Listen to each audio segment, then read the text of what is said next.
So we've now had the Audi S3 for 6 months, just ticked over 5,000 miles of driving in this car. In the last 5,000 miles, the car hasn't skipped a beat. It's been a blast. It's done every single thing we've wanted it to do.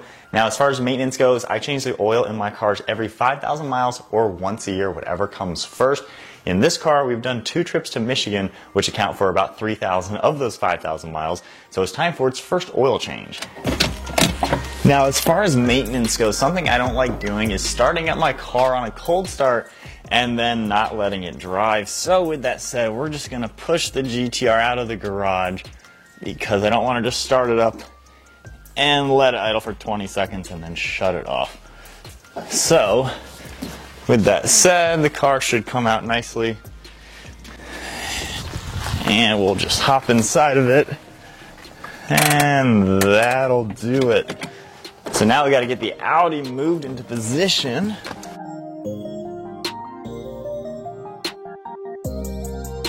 And at least with this car, letting it idle for 30 seconds or so will warm it up just enough to where the oil is going to be a little bit easier to drain out of here.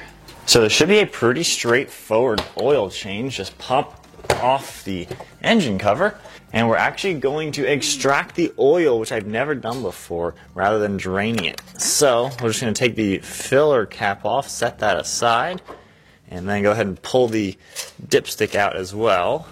So this is an oil extractor that I bought off of Amazon. It was like $65.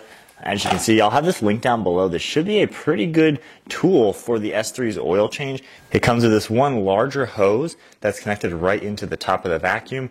And then we have this skinny one that's connected into it along with another one that's a little bit thicker. So basically, theoretically, since the oil filter is right at the top of the engine, all I have to do is stick this all the way down in the engine and it should pull out all the oil. A lot of the Audi people said this is a really good way to do the oil change on this car.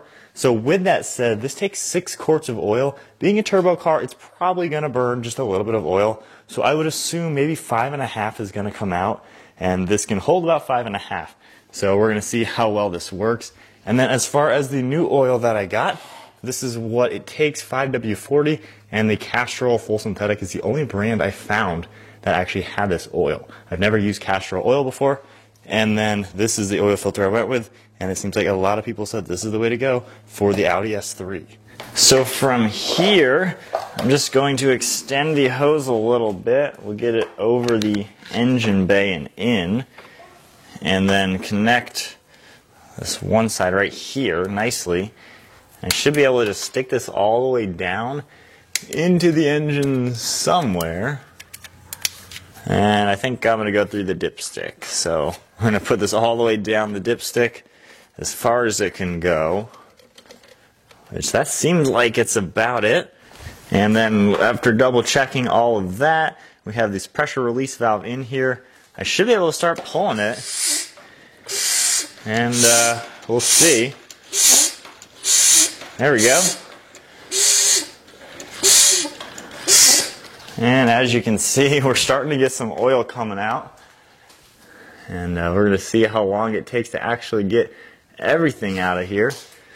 I've never done this before. We did this on our jet ski, but never done it on a car. So this is going to be kind of interesting to do an oil change using an extractor rather than draining it.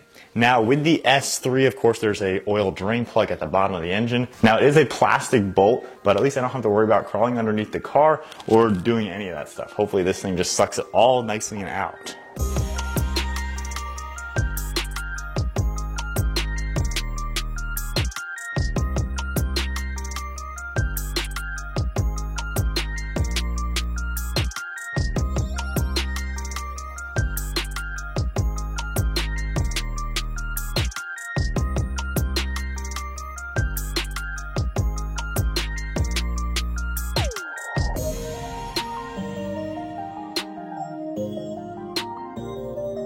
So while we're waiting for that to suck out all the oil, it's getting there. It's kind of a slow process. You kind of pump it a couple pumps and just let her go, and it's starting to slowly suck it out.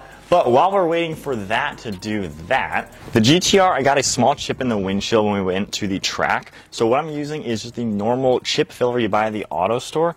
But that piece right there's a little chip under it, and I've put the resin in it, and we're just letting this cure out in the sunlight, and hopefully that should solve it. There was a few other chips in this windshield from when I bought the car, and even on the Audi we got a few little chips on it from the trips up north. However, this seems to be a good way to get rid of them. We're letting it cure right now, and then I'll take the razor blade and smooth that out, and it should be gone.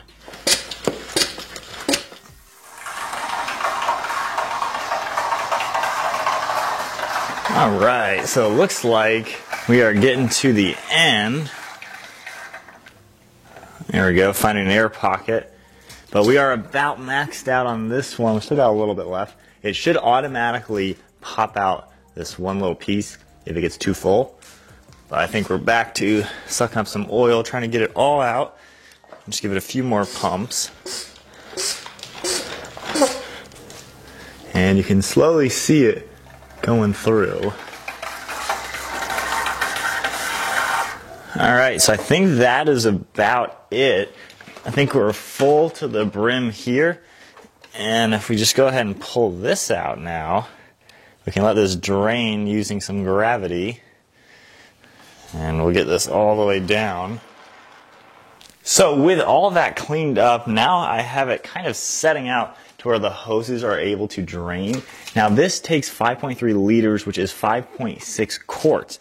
This car takes 6 quarts of oil, and judging on other turbo engines, that feels like this has got to be all of it. So now I can go ahead and start filling up the oil, and we are going to use this Castrol full synthetic, which I've never used Castrol oil before. However, all oil is the same, so as long as it's the correct weight, 5W40 and 5W30 seem to be the recommended oil for the S3. However, 5W30 seems more ideal for winter temperatures.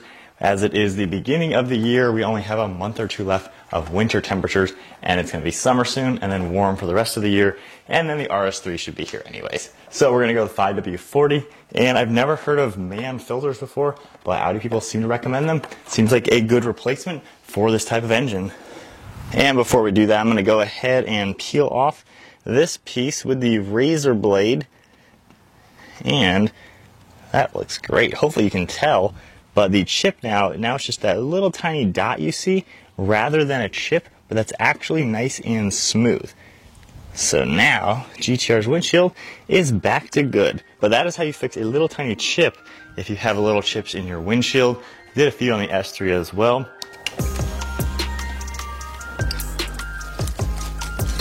So this has more oil in it, and some sort of dipstick thing in there too. Alright, so that's the canister. Kind of funky looking the way everything's laid out. Alright, after draining the oil filter, it looks like more oil came out of it. So I'm going to go ahead and hook this back up and see if there's any more that comes out, just to make sure we get every last bit out of this car. Alright, we're getting a little bit more coming out.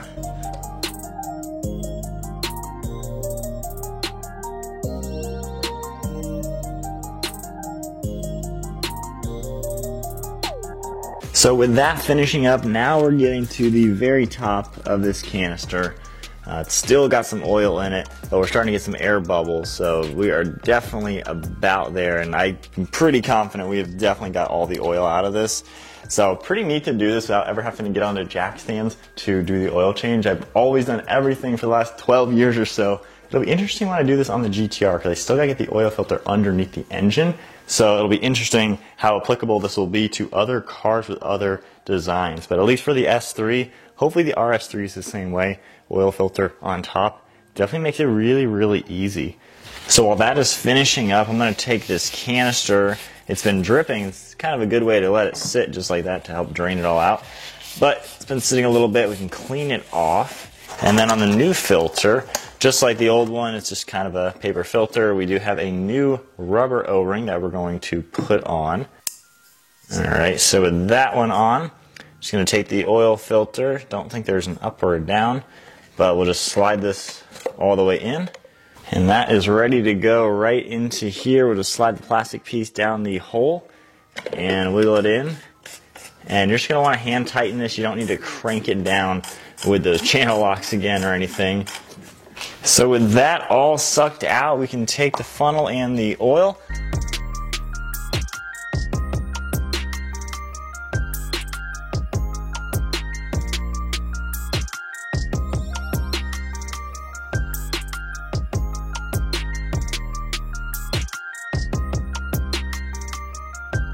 So with all that drained, I did 4.5 quarts into the big one and a solid quart into the little one. So that's 5.5 quarts of used oil, not including any residual left in here or all of the different paper towels that I used. So I think a solid amount of oil came out to make that a successful removal of oil using the sucker upper machine thingy, the vacuum, I guess we'll call it. Oil extractor or fluid extractor, I think is the right word. But with that said, I think the Audi is done for its first oil change at the hands of me. It's always been maintained at the Audi dealer with the previous 2 owners. However, that is a very, very simple oil change to do. So now, let's go ahead and fire it up. It should be spot on as far as how much oil is in the car. So we're at 30,300 miles. Bought this car around 25,000 or so. And then I'll just reset the trip. I don't think there's any oil indicator in the car, so I'll reset that too. But there we have it. Changing the oil in the Audi S3, pretty straightforward, especially using that oil extractor. Not a bad way to get everything out without having to get up on jack stands with the car. But I think that is then it. How to change the oil in the 8V Audi S3 should be identical for an A3 and the Volkswagen Golf R, Golf GTI, and maybe even just a normal Golf. But anyways, hope you guys enjoyed today's video. If you did, give it a thumbs up, hit that subscribe button, stay tuned for plenty more content, and I'll have that oil extractor linked down below from Amazon. It was 65 bucks. I went with the smaller one, and it seemed to be just the right size for this car. Anyways, I'll see you guys in the next video.